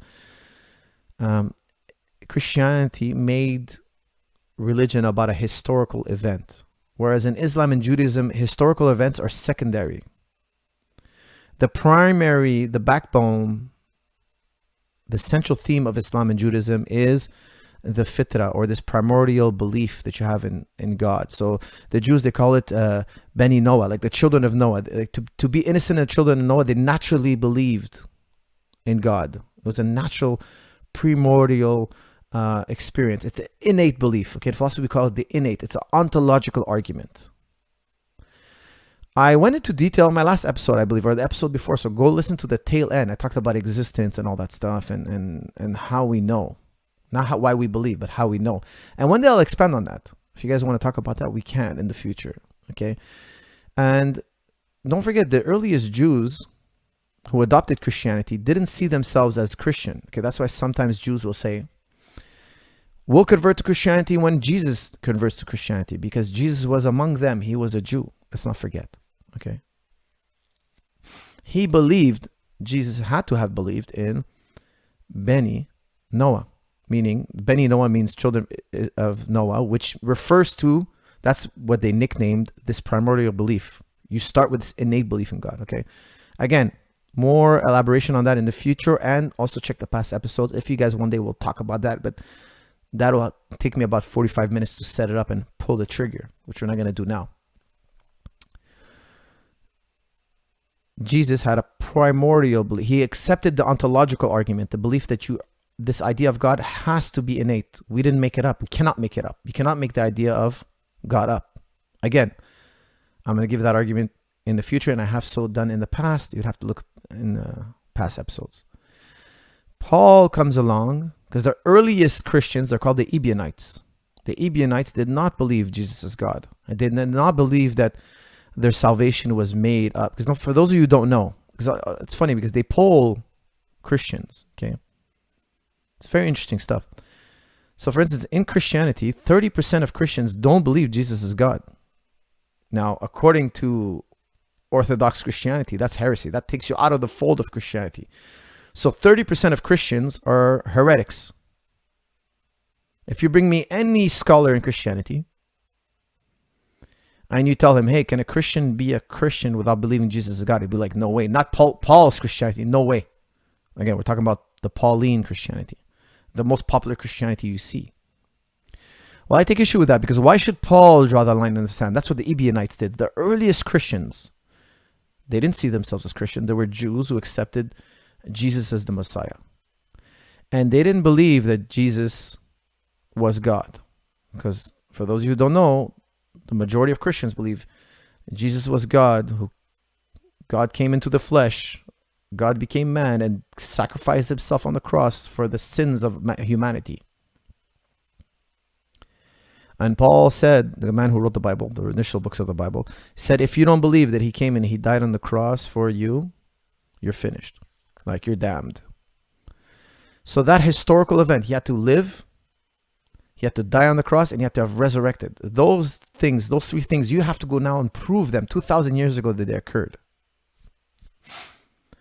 A historical fact is not like a scientific fact or a logical fact. Definitely not. So we have logical fact, the highest, scientific fact, and then we have historical facts that are down here, very hard to prove. I don't care how much consensus you have, which is irrelevant. This is ancient history. We're just saying what's popular, what people generally said. And we know that Paul converted the Romans and he converted the Greeks and he crushed the followers of the Jewish followers. Don't forget, Paul converted the Gentiles. He did not convert the Jews. He was unable to convince the Jews. There's a lot of work done on this, guys. There was a lot of scholars who write about the early church. So you have the Jerusalem church, you have Jesus' brother, James and Peter. Peter is his disciple, James is his brother, as reported by both sides. Then you have Paul. Paul wasn't able to convince the Jews that Jesus was a God.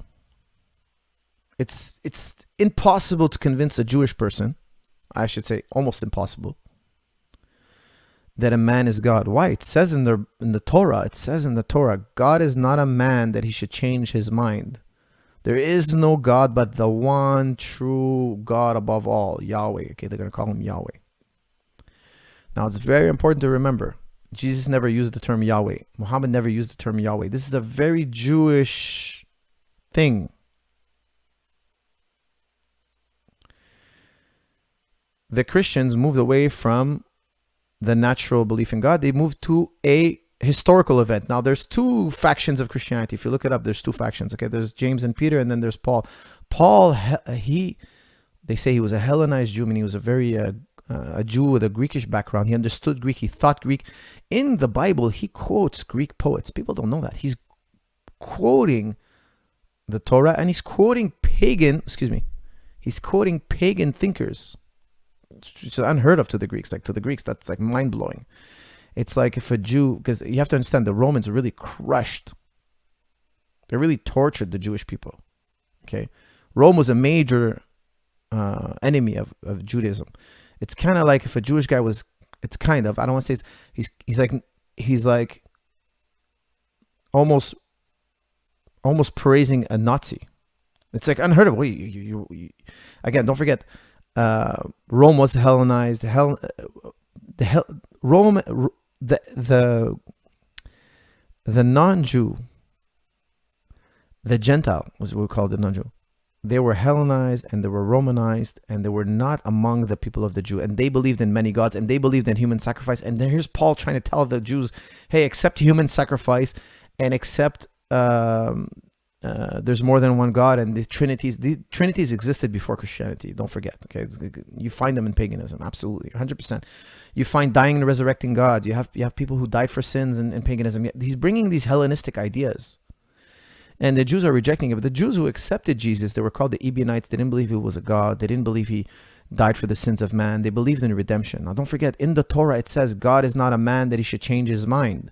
That's why Jews will tell you, look at when he talks to the Gentile woman. Jesus says to the woman says, hey, can you heal my daughter? This is in the Gospel of Mark. It's in all the Gospels. Gospel of Mark and Matthew. A Gentile woman walks up to Jesus and says, can you heal my daughter? And he says, no, you can't take the bread of the children and cast it to the dogs. Meaning that I'm here for Israel. I'm here for the people, the Jews first, at least first. Okay, even the Christians are going to say at a point Jesus was just preaching to the Jews, and later was for the nations. Some people describe it as the 12 nations of the 12 tribes of Israel, or some people say no, the nations means worldwide. Okay, that's a topic for another day. At least you have to say, at the very least, if you're going to be mainstream, the mainstream Christian thought is Jesus came for the Jews first, and then it was for the world. Okay. He's telling this woman, I'm not here for the Gentile, at least at this point. She says, well, the crumbs fall off the table and dogs eat up crumbs off the floor. And Jesus tells her, well, you're right. That's a good point. I changed my mind. He heals her daughter. Your daughter's healed. He changed his mind. So is Mark telling us, look, Jesus is a man that changes his mind? Of course, Christians that believe in Trinity are going to be like, well, Jesus is God and fully human. That was his fully human side. They're going to start saying things that are like, the Trinity talk. It's Trinity talk. It's he's fully God and he's fully man, and it's at the same time, and it's a mystery. Okay. I mean, that's their belief.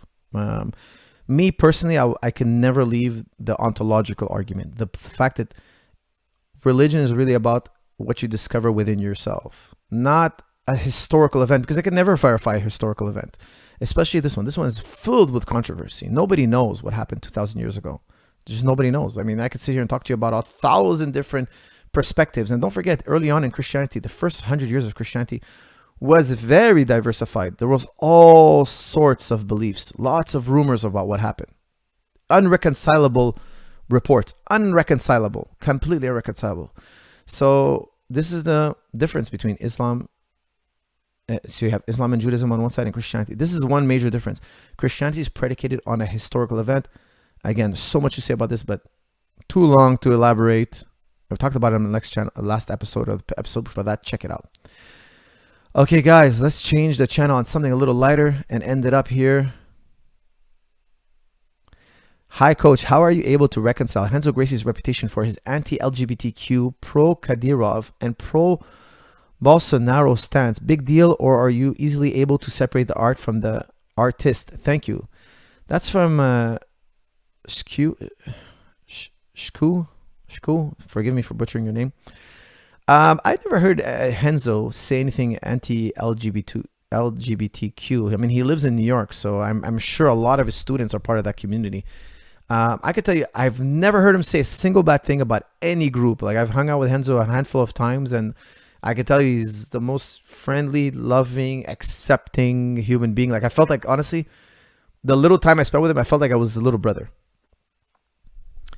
And I could tell you, the guy's a smiley, friendly, warm. Like, he's just such a sweet guy. And observing him in the gym, I could tell you that he was nice to everybody, and he was just such a positive energy, like a very charismatic human being.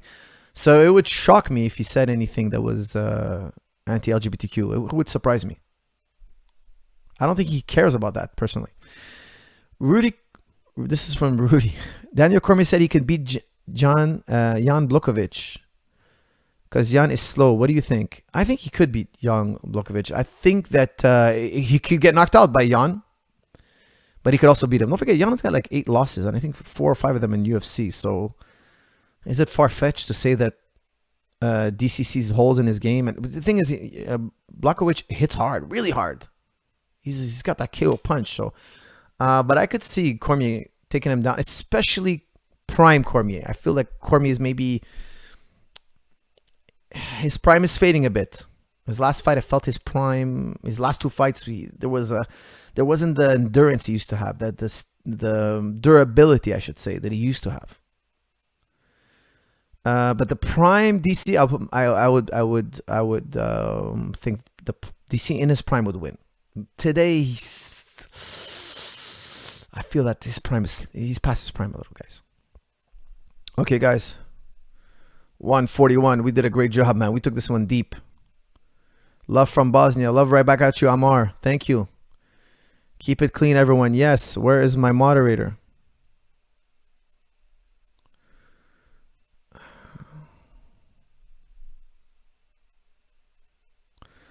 All right.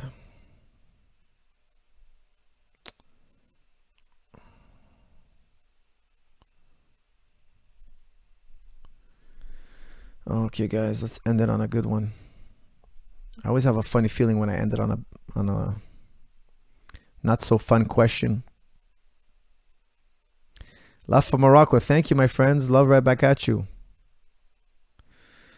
Okay, how to get 1 gram of protein per pound while fasting. That's from Total Gajos. Guys, this is something huge. I'll tell you something about 1 gram of protein. Now, look. I don't always follow the rule of 1 gram of 1 gram of protein per pound. And I'll tell you something, when I do follow the rule, and I should, I swear to God, man, I gain muscle. I'm telling you, it works. It's true. At least it's worked for me. In my experience, it has worked. And it was always a rule, like I was like, you know, yeah, I'm going to try to do it. But I was never like really, I was never super strict on that rule. And then I read research not too long ago. It was talking about how new research shows that even upping 1.5 grams of protein per pound of body weight increases recovery for those of people practicing intense exercise. So I came across a study. I was like, you know what? It makes sense. It's not crazy. I'm a big believer in amino acids. When I feel my body's down, that's when I hit the protein more. I do hit the protein, okay? But I noticed a major difference in my amount of muscle I have on my body, because when I do get lazy with it, and it usually typically happens when I'm on the road, and sometimes it's a bit hard to get the good protein, or, you know, and I have to bring my supplements with me. And sometimes I'm just not organized because I have so many things, and I skip out on the protein portion, okay? Man, I pay for it. Sometimes I look in the mirror and I'm like, man, where's my chest? Where's my shoulders? Where's my traps? Where are they? And then other weeks, I'm like, wow, man, I put on a few pounds of muscle for sure. You know, I'll walk around and people are like, hey, coach, you put on muscle. And it's like, dude, it's true. It makes a difference. It makes a big difference. People don't realize that the right amount of carbs and the right amount of protein will make a big difference in the amount of muscle you carry on your body. Now, one good source of protein I really like is 000 yogurt. I use that a lot. Protein powder. I use nuts and seeds. I use chicken breast. Steak. I love steak, but steak is not the best because I eat a lot of steak because I love steak. I'm a fanatic of steak, but I do go to that protein source a lot. Okay, I do, because it's not the top protein, but I do a lot. Eggs, I do crazy. I love eggs, man. Again, I'm reaching for high protein foods that I enjoy. Eggs. But I'll always add a protein drink here and there, at least 1 or 2 a day when I'm feeling down. When I'm feeling down, guys. When I'm not feeling down, I don't have as much supplements. Okay? What else do I reach for in terms of protein? I would say that's pretty much my main protein sources. I'll do fish. I would say once a week. Once a week at least, I'll have sushi. I love sushi, so I have a sushi dinner once a week. Again, these are great protein sources, but they're foods that I like. I don't believe in having a diet that I hate. I think it's just a matter of time before you quit it. And you have to enjoy your meals and your food. I think protein is such an important source for putting on muscle. If you guys are interested in putting on muscle, try it. Try to go 0.8 grams of protein per pound of body weight you want to be at. Okay, really important stuff, guys. I promise you. Of course, you have to lift weights. You have to lift weights, guys. You must lift weights. You have to eat clean.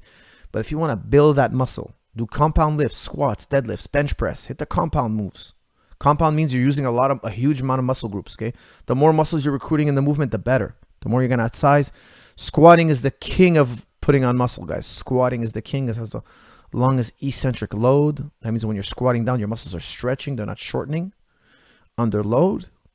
But of course, it gives you the most soreness, so be careful. Don't go too heavy. And hit that 1 gram of protein per body weight. Get it in your system. I promise you're going to gain muscle.